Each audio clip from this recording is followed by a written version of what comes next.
Enoki umunye wabazalwane abaphile esikhathi eside kakhulu bethandwa inkosi.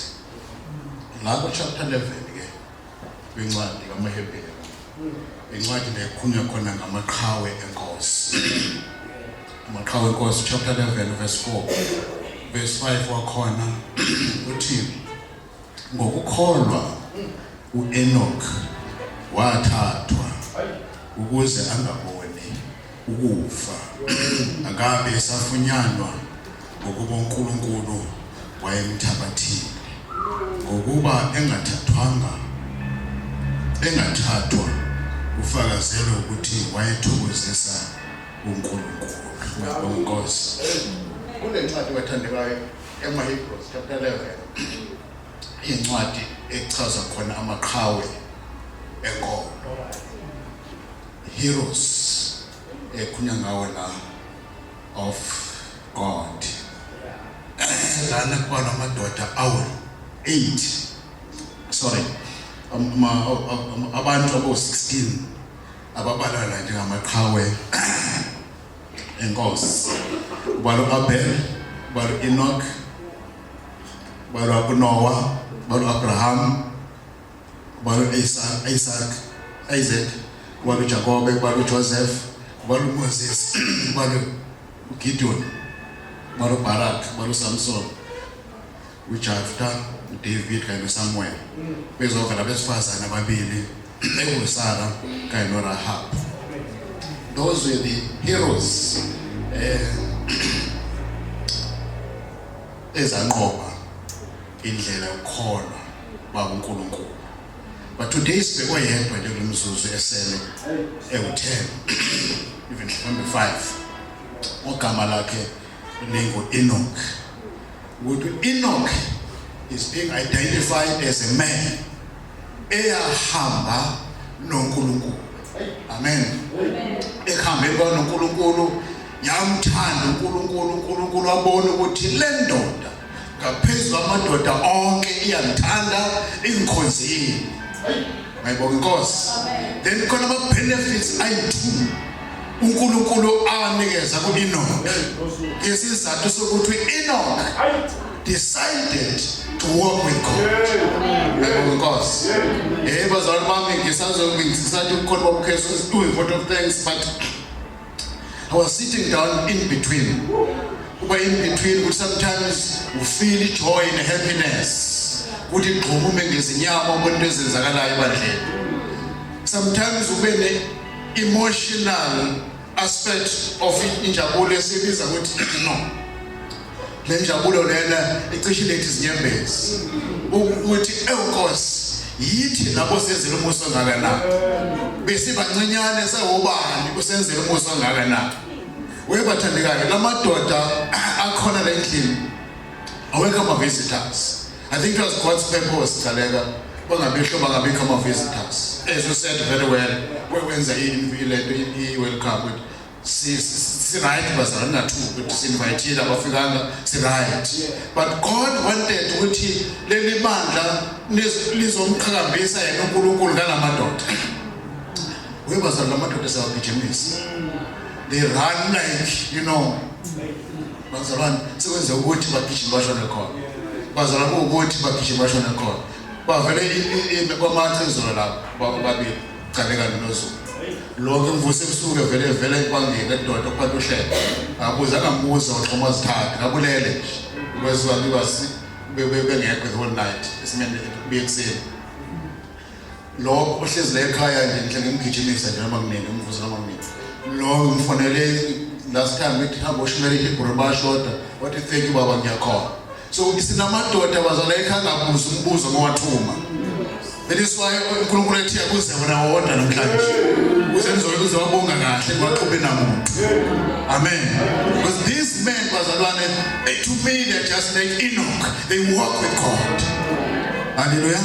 Amen. uNkulunkulu indoda ayithanda kunamadoda onke uEnoch ngoba wayehamba naye wasembhanzela ngezinto ezimbili. Amen. Eyoqala he lived for too long. 365 years. Correct? Yes. 2, amen. He was taken up without feeling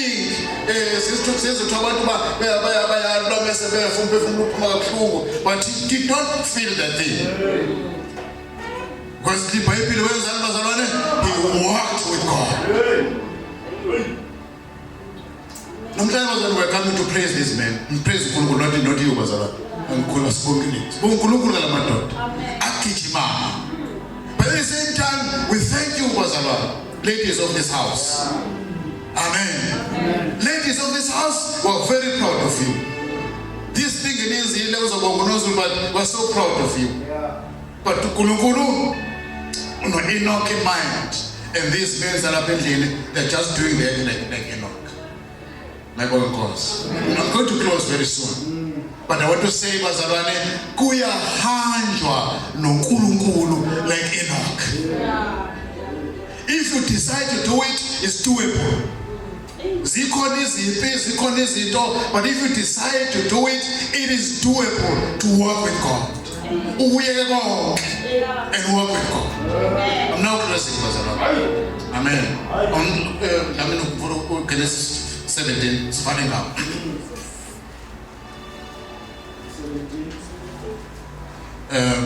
Verse 1. Abraham eneminyaka engamashumi ayisishiyagalombili nesishiyagalombili. Jehova wabonakala ku-Abraham wathi kuye, ngingusomandla, nginguNkulunkulu usomandla. Hamba phambi kwami ungenacala. Ngiyakwenza isivumelwano sami phakathi kwami nawe. Ngikwandise kakhulu. Kone kama ilifuna lesingisi lapha.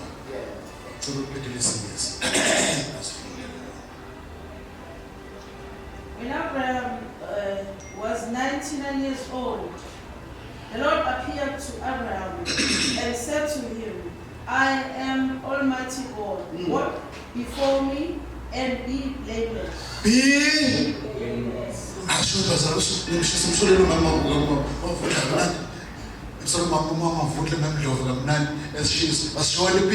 Be what? Blameless.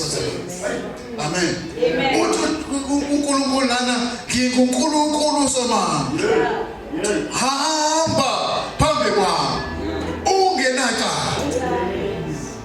Amen. Today was only so many. Amen. Young husbands, I'm sure you are motivated.